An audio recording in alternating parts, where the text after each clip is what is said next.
So we're here to share on putting on the mind of Christ. That's our theme. And last night, we covered two very important points about the mind of Christ. The first is that if you read the scriptures carefully, he spent a lot of time in silence. A number of occasions we read in the scriptures how he went to the mountain and prayed at night and then came down and made a big decision. But I have a funny idea that he did that quite often.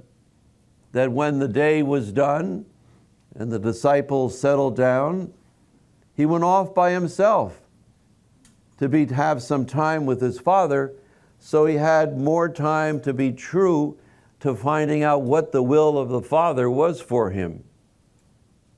From my perspective, it was a revelation to Jesus.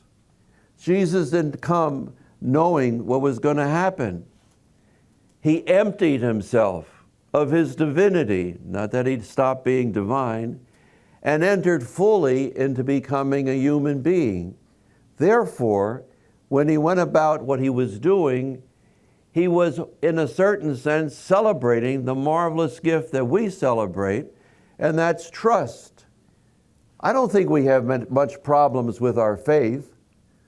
We might have some disagreements, but we won't have any problems with our faith. I don't think we have any problems understanding we're supposed to be loving. But trust is hard, especially when we move into new territory, because we like the comfort of knowing exactly what's going to happen. Do I get an amen? Amen. And so in many ways, he had a trust too. And that is really brought out very powerfully when he was in the Garden of Eden. He was trusting that he was doing the Father's will. But he didn't like it. He wasn't too sure what was going to happen. You think while he was in there in prayer, he knew exactly what was going to happen to him? If you say that, then he really wasn't truly, completely human. Remember how St. Paul talks about it? He emptied himself of his divinity to truly enter into what we enter into. So we're asked to trust. And that's why my best image of trusting is a blind person with the stick, going down a path that was never traveled before. And as long as the blind person could hear tap, tap, tap, tap, tap, tap, they took another step. They took another step. They took another step. And this is what is true of each one of us. Tap, tap. We take another step each day. And the way that the courage to do that takes place is when you have time for prayer. And Jesus' mind of Christ is he made time for prayer, especially silent time. You need a relationship. In the Roman Catholic Catechism that came out, listen, the best way I speak is Catholicity, okay? So I can't do methodology or epistemology or presbytology. So take it and then translate it, okay? But in the Roman Catholic Catechism, which came out in 1995, they had 4 sections. They had the creed, and then the commandments, and then the sacraments, and then they had prayer. What was prayer doing at the end? And they kind of covered their tracks with the first paragraph that says, if you're truly going to believe, if you're truly going to follow the commandments, if you truly are going to enter into the ritual of the sacramental life of the church, then you must have a relationship. You must have a relationship with Christ and God.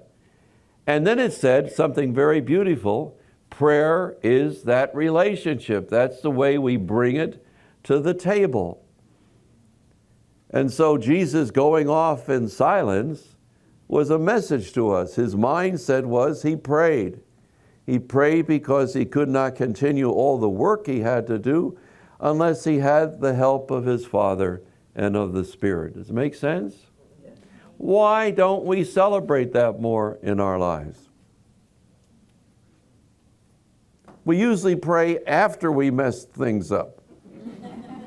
But we don't pray in the beginning. I can see by your reactions you know exactly what I mean. My favorite story about that, and you're going to get a lot of stories, so please forgive me. I don't think you mind. Years ago when I was playing golf, I would go down a public course in Newark, Weequahic section of Newark, and I'm from New Jersey, born in New York. And I would team up. We have any golfers here? God bless you. Seriously, that is truly true penance. They think we're having a good time. We're not having a good time. The ball doesn't move. No one talks to us. We can't even get it where we want it to go. So it's talk about humiliation. It's there. So I went down and I would come and join a foursome. 3 people were there and I would join. And I never introduced myself as a priest. I don't do that. You know, at the end, if they ask, I tell them. Because once they know you're a priest, they put on a face, you know. So I don't want to be with that face. You know, I want to be with them as a human being. So we're playing golf, and this one guy couldn't putt to help himself. I mean, he couldn't get that ball in the hole, you know. He was having a terrible day. So he would line up the putt, hit it, miss it. And then he would say, Jesus. All right. And that happened a number of times. Line up, miss it, Jesus. So I was doing pretty good that day, which is a miracle. So what happened actually was he says to me, Carl, baby, you know, that's male talk, you know, Carl, baby. He says, you're doing pretty good putting here. Could you give me a tip? I'm ashamed of myself because I looked at him and I said to him, you know, it might help to pray before you putt.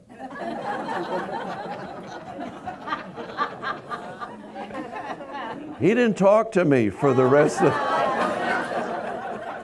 He didn't want to hear that. But I could say that to you. Why don't you pray before you putt? Why don't you truly pray before you putt? Not just before meals, but have that constant awareness that we're companioning with our God and we need God's help. You know you're being carried. We all know we're being carried.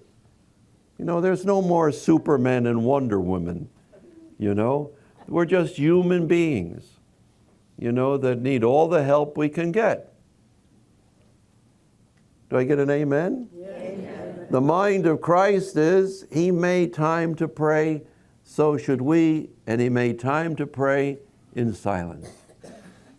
He went to the mountain by himself many times. The mind of Christ is also that he consented. He did the will of his Father. And we talked about what was involved in consent from our part. We are wonderfully made. With God's help, all things are possible. It's a life of diminishment. We keep letting things go as time goes on. We got too much luggage. And we truly want to become more a reflection of image of Christ that's alive inside of us, that we become a new creation.